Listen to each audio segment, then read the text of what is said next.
So I've been drawing professionally for 7 years, and I choose this career because I've done loads of different jobs. I worked as a career coach, I worked as a visual design consultant, I worked as a recruitment consultant, which was a Wolf of Wall Street job, and I've been a teacher, which I actually am right now. And all of those jobs are fun, but the most fun and the most happy is when I'm drawing and when I'm teaching about artistic confidence. So I just want to have fun, and that's why I decided to become Dr.Draw.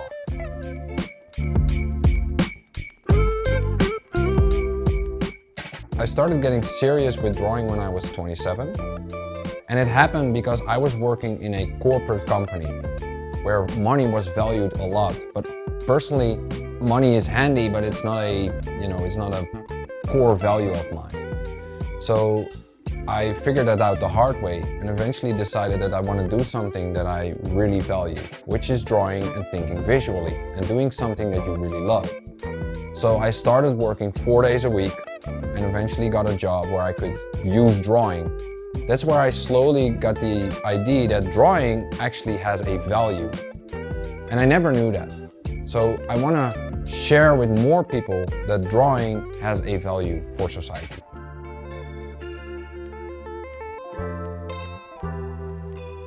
I have a pretty autistic creative process. I try to step over the idea of finding inspiration, but I always work in time zones. So whenever I draw, I set a timer for 40 minutes and I focus very specifically on one theme that I want to draw. I do that, and when the timer goes, I stop. Instead of waiting for inspiration, I expect inspiration to come when I draw.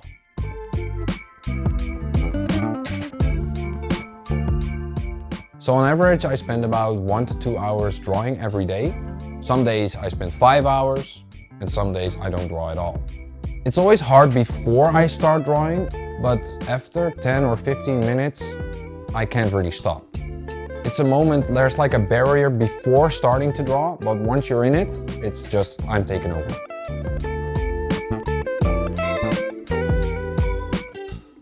While drawing, I feel like time doesn't exist. I totally feel in the flow. When I'm drawing, I always try to visualize something, and when I can't visualize it, I try to find a solution for the problem, and this just keeps going on and on and on. So yeah, it's nice.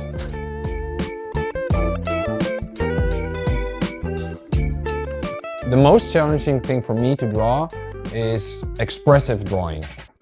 The past few years, I've really focused on drawing technically, and the way I see it, you can draw either technically and use logic and measuring, or you can draw expressively and be a bit more abstract.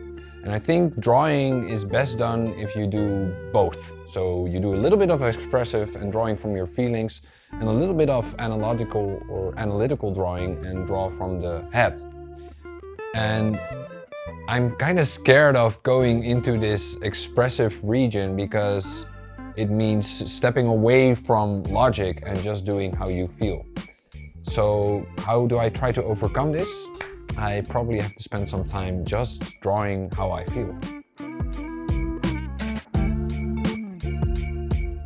I always like to goof around, so I always like to add some humor to my drawings as well.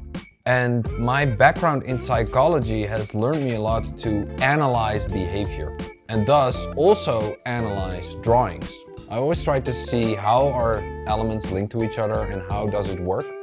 So I have a both humoristic approach to drawing, but also a very analytical way of looking at drawings. Trying to understand how to build a drawing, how to place elements in a context, how to shade, how to add anatomy and details. I do think the culture you're from influences the way you make or the way you perceive art.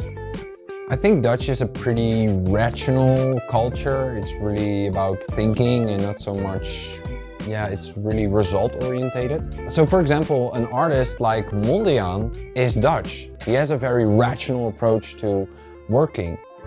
But Picasso is far more expressive. And I think that when you get into warmer cultures, art is more expressive. And when you get to colder cultures, art is going to be more analytical. Is that also in my art? I think the past few years I've been focusing on make analytical art, but I also see the pitfall of making analytical art because it's just one part of being human, right? We also have feelings, so that's gonna be my next challenge. So I think both talent and practice influence an artist's skill. But I kind of try to stay away from the subject of talent because I think a lot of people want to become an artist. They enjoy it, but they see it as a struggle or they object because they think I don't have talent. So both talent and practice influence someone's skill. But in the end, it doesn't really matter if you're talented or if you practice. It's about having fun. If you have fun doing something, you're gonna see that in someone's work. If I feel very stuck and depressed and I make an art piece, it's gonna feel stuck and depressed. It might still be a good art piece, it might still express emotions and I might still connect with a certain audience.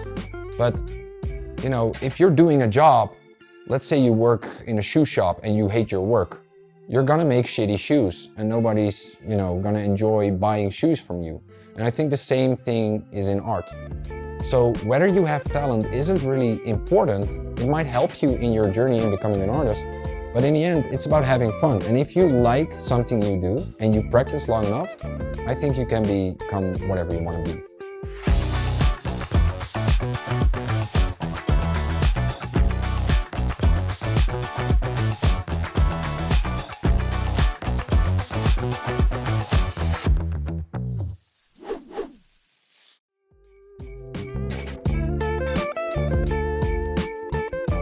So the final project of this course is building a dynamic pose with a figure. You can either work with a realistic figure or a more cartoony figure, that's up to you. We will do exercises focused on the 4 fundamentals of drawing a dynamic pose, which is balance, movement, volume, and readability. I found these 4 fundamentals to be the foundation of drawing with dynamism, which you can also use if you don't want to draw a dynamic pose, but you want to draw something that feels alive. In the end, art is about visual communication, but you need to know just like language has spelling and grammar, you also need to understand that visual communication has certain themes as well. And I think that movement, readability, volume, and balance are those fundamentals of communicating visually. And that's exactly what we'll be doing in this course. We're going to look at those exercises and we're going to fill a sketchbook.